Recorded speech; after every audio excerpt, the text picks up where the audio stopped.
Dude, What? JRPG news. No way!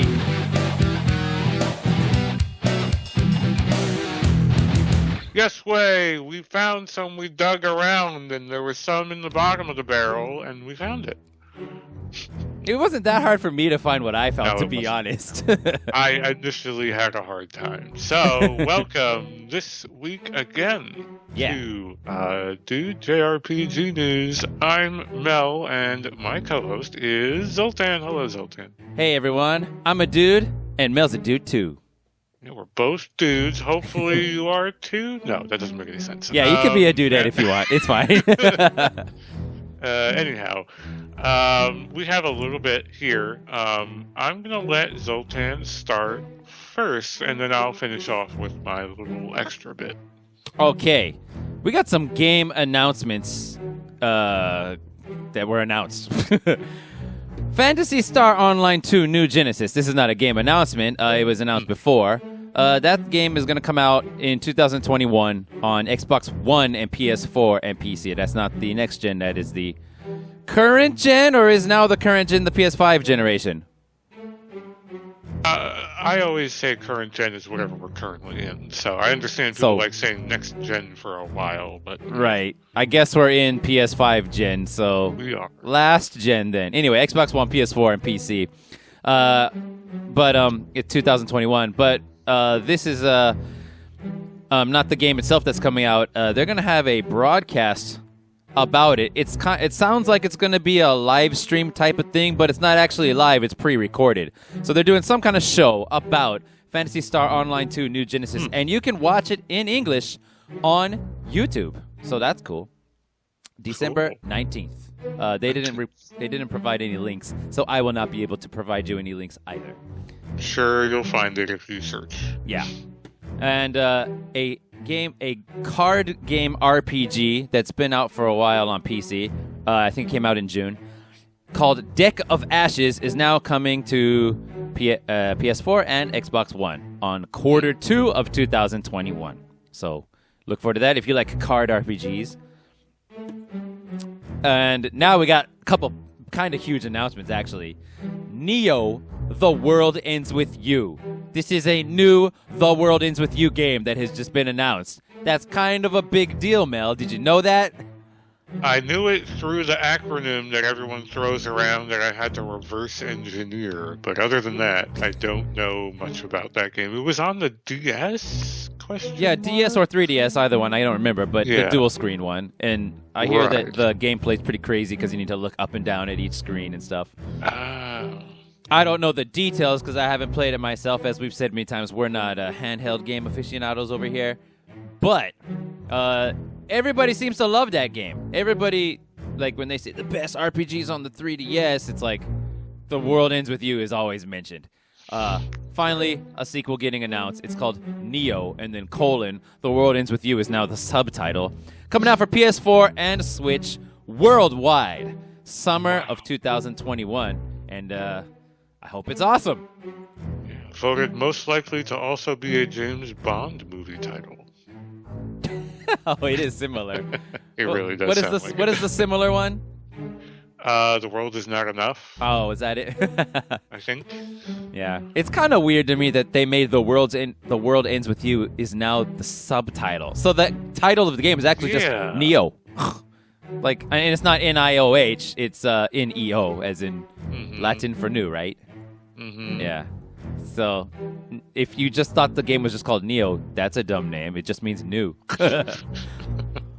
And last, and kind of another big deal here, Saga Frontier, the PS1 RPG from Squaresoft, I believe. Yeah, they were still Squaresoft back then. Sure. Is getting remastered, yo. Saga Frontier Remastered is coming out for PlayStation 4, Switch, and PC. And they're keeping the original art, and that's a big deal because Saga Frontier games, at least, well, I don't know about all the others, but Saga Frontier 1, and I believe 2 as well, the ones on PS1, they had really, really nice, I believe, hand-drawn backgrounds. And maybe the characters too, I'm not sure, but the backgrounds for sure. Hand-painted, I mean. and they looked really cool and really unique. All the original art is staying in the game, and it's just being up-resed. And they're adding a fast-forward button. And this is another huge deal. They're adding a new character. Now, this is a bigger deal in most games because the way this game works is you're sitting on the title screen, and there are like 7 characters just right there. And you pick one, and you play through their story. And then after you finish their story, you pick another one, and you go through them in any order you like. I don't know if they converge at some point or what, but that's how the game goes. They're adding a whole new story with that person's whole new character, story, and gameplay and everything. So that's a lot, probably like, a lot of content, you could say. And also, last thing, one character's story was missing some scenes. I don't know if they mean missing as in they didn't have time to make them and they were missing, or they were in the Japanese but just not in the English version and missing. But whatever they were, those have been added back in now. So this is a pretty solid remaster from what they're announcing, at least. And that's that.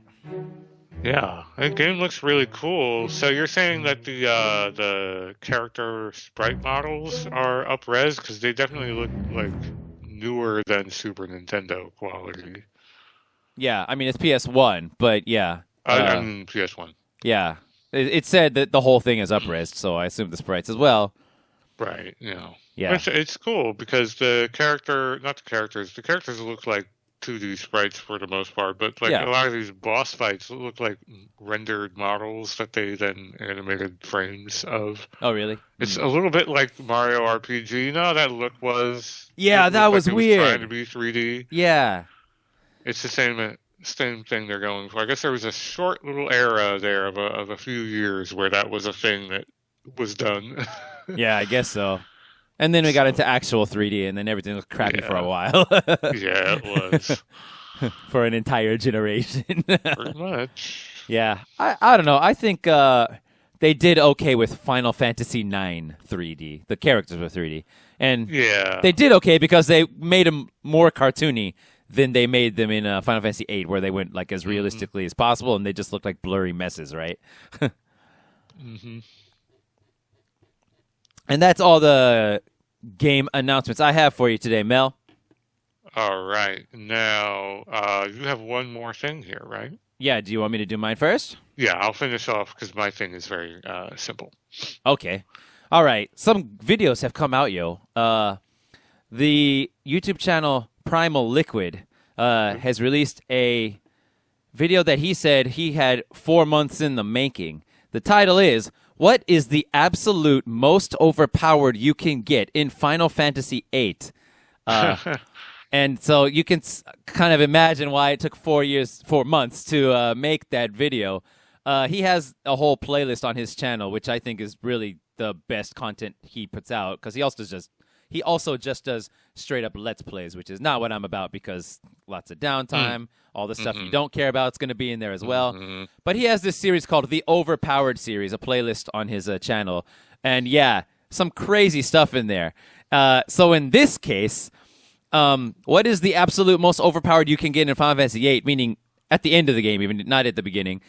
It involves him doing crazy-ass things like farming some items from enemies, using an ability to turn those into other items, and then using another ability to turn those items into an even less number of another item, and then using those to permanently increase your character stats, and then do that until all stats are 255, the max number, which I can't remember. I think he said it's like the total time for the whole thing to do everything that he says in the video is about 500 hours.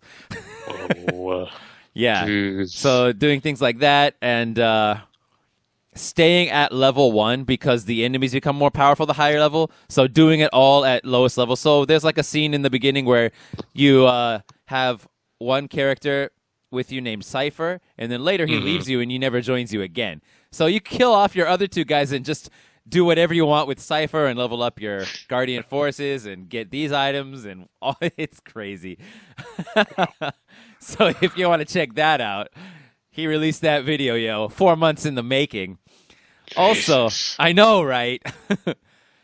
There's another, like, this video came out like 8 or so years ago. It's like, you could call it a hidden gem, but it's only sort of hidden because it has like several million views, I think. Mm-hmm. But it's like one of those old school videos where you find it, it's like, dude, this came out way back in the day, and this is some hardcore shit, brah. It's called How to Break Final Fantasy VIII Disc 1, and it doesn't have voiced commentary. It only has text on the screen. And it's using the original Final Fantasy VIII, PS1 version, of course. And he does it in a different way where he just plays the card game, and he also stays at level 1. He doesn't try to max out all the stats or do anything crazy like that. He just tries to become unbelievably powerful for Disc 1, and he gets to the point where he plays enough card games and gets enough items and magic that you can junction to your strength stat that you can just one-shot all the bosses. That does not take nearly as long as what Primal Liquid did. Anyway, so those videos are there. Also, Super Derek RPG, the RPG channel, JRPG channel, he received the first game he ever reviewed on his channel was Earthbound, but he did it, I think, through emulation, and he recently received from a fan an original cartridge and the strategy guide. And It was sent to him, looked like mint condition, and he unboxed it on his stream, and you can just watch him being very humble and very appreciative and being really dramatic about how there would be no Super Derek RPGs without Earthbound, is what he said. And he's like full on about to cry. Like his voice is all wavery, and it's really, really dramatic, and this like the kind of like the heartwarming video you can watch. And the dude who gave it to him like sent him this really dramatic comment that became a pinned comment, and it says like, making someone happy with a material possession. I've done it just once for you, but you do it every day on your channel for hundreds of thousands of people. It's like, wow, whoa, this is some touchy-feely stuff. This is getting serious. Yeah, so you can go watch that if you want. It's on Super Derek RPG's channel. But of course, nice. I got to overshadow those guys with my own video. Go check it out on the Turn-Based Memories channel, not the Dude JRPG News channel. On Turn-Based Memories, the newest video over there is called What I Want My Mother to Know About Dark Souls. And I tell her all about how hard the game is, and then I show her how cool the art looks. Right. And I make it all really dramatic, and I use that ha ha ha ha ha ha ha ha song like 3 times because it's the greatest song I've ever heard. So that's all the videos and all the games that are coming out.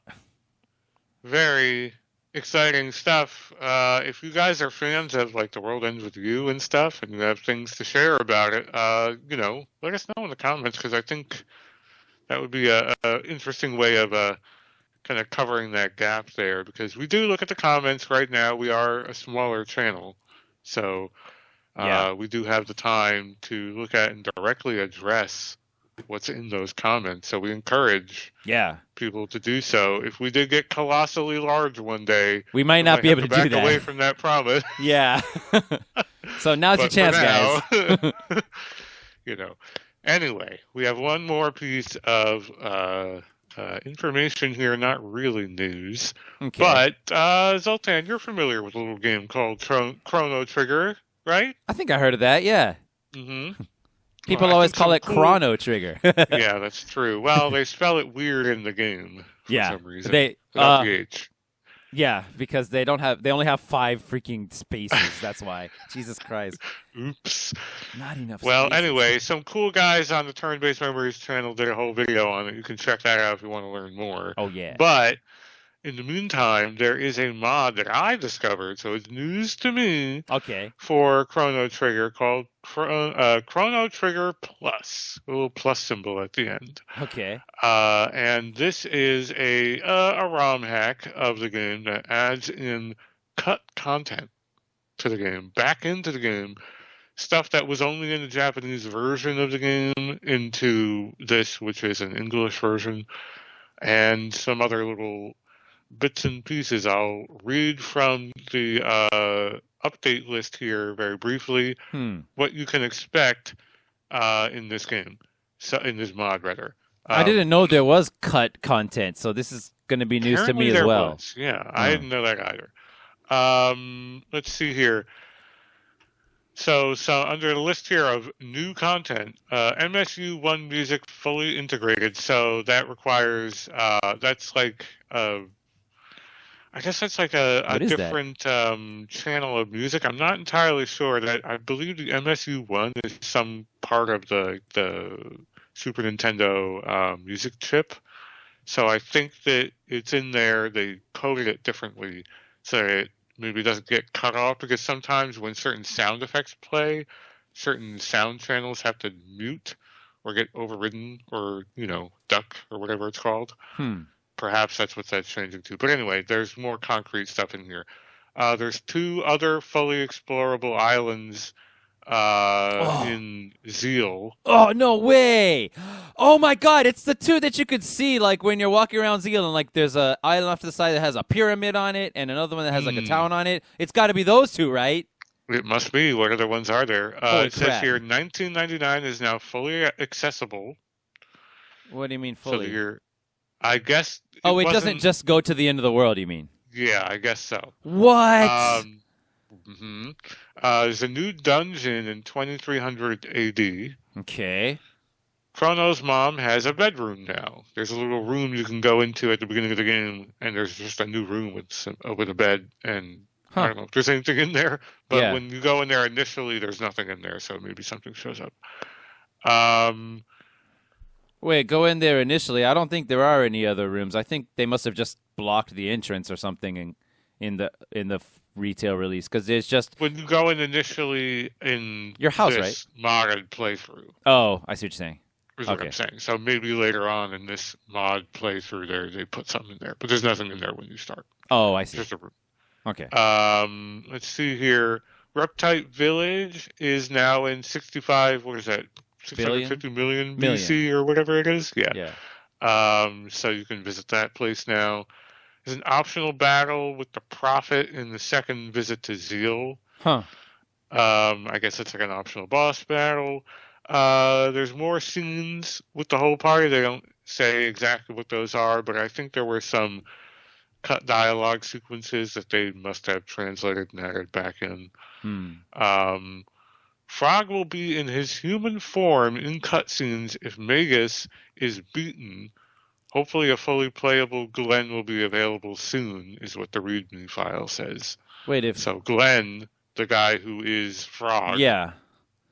Wait, how do you make him be human? You defeat Magus when? If Magus is beaten, that's all it says. Well, you beat him once in the middle of the game. Do you... I'm not sure. I'm not sure. Yeah, okay. All items now have descriptions, so I guess some did. I don't recall them all having descriptions. I guess they all didn't. You can now save Zeal by beating Lavos in the Ocean Palace. Oh, well, like the first few times I beat it, I went through the Ocean Palace and... Oh, you mean in the time in the middle where he actually comes and kills you? Instead of him killing you, you have to win. I guess so. In the original, in the retail release, that was an ending right there, I think, if you beat him right there. So, I guess the ending changes to show that, or... There are more granular gameplay and rebalancing changes here. I could read through them if you want, or we can just sort of move along. But there are also some changes to what it says here under a heading that says changes to linearity. That was one of the top headlines of the mod. It's like, we made the game less linear, and I thought the game was already pretty non-linear. Not linear, but anyway, it says Chrono is an optional character for most of the game now. Oh, you don't have to always have him in your battle party and stuff then? Have him. Yeah. The Pore Fairy goes to, is it Chorus or Chorus? I think it's Chorus, but I don't know. Yeah, okay. Goes to Chorus, allowing it to be explored from the beginning. The first trip to 65 million BC can be done anytime after arriving at the end of time. Okay. Magus can be recruited or fought or avoided altogether on the Cape anytime after the Ocean Palace, making him available for the Blackbird. Oh, yeah, when you get captured on that airship, on that airplane. Right. Yeah. The powered-up pendant carries over, allowing early epic epoch in New Game Plus. Oh, that's cool. Mm-hmm. Azu's Fort can be done anytime after Magus' castle. Seppuku is optional, allowing for no magic runs. Nani's Specchio, yeah. I read it as Seppuku. Specchio. Okay, yeah. Must now complete both sides of the factory. Not sure what that one means. Yeah, well, you might not know if on your first playthrough, but when you go through it, there's like an entirely optional segment. You don't even have to go over there if you don't want to. That the first time when you go in there with Robo and you're supposed to push the switch to let whoever stayed back at the dome open the door when it gets unlocked.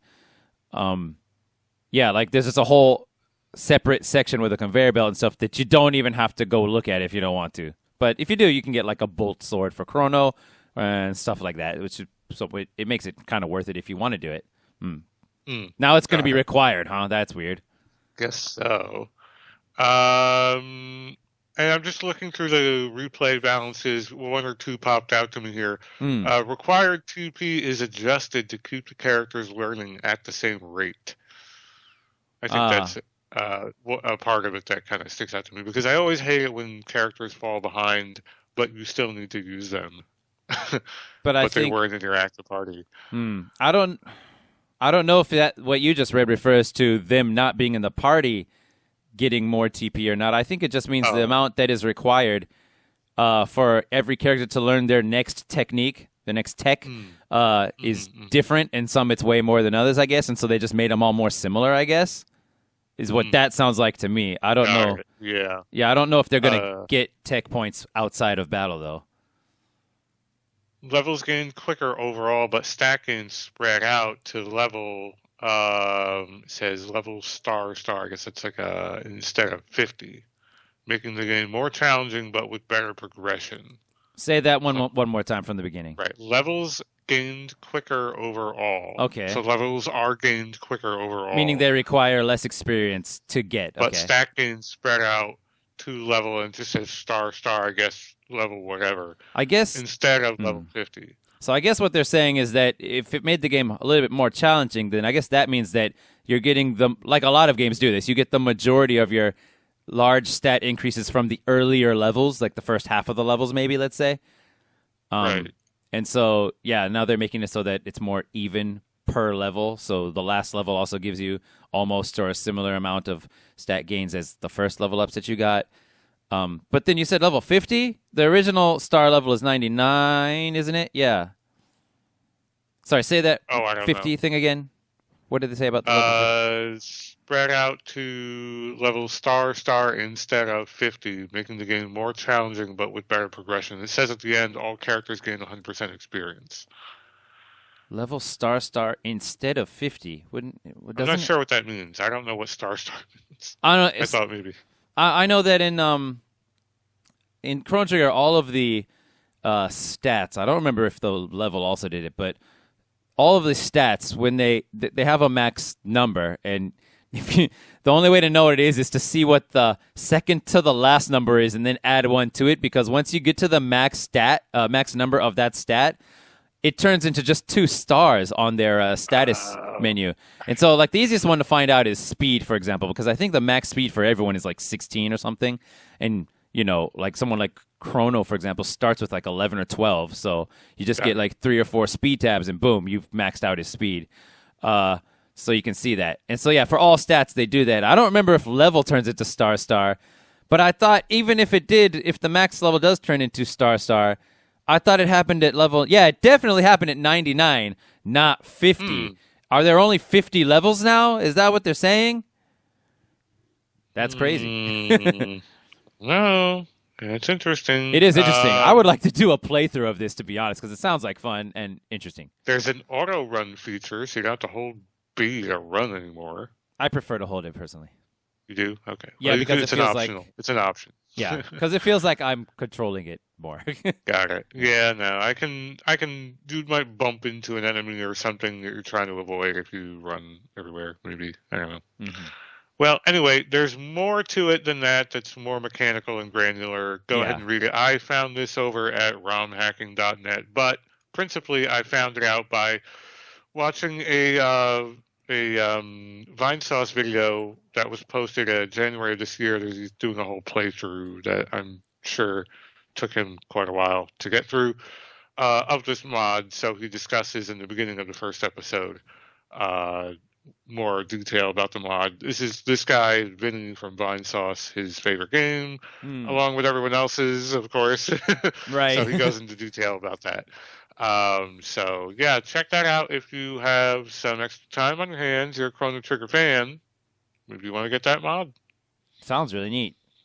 Well, that's it for the news this week. Unless you have anything else you want to bring up. Nope, I talked about our videos and everything, man.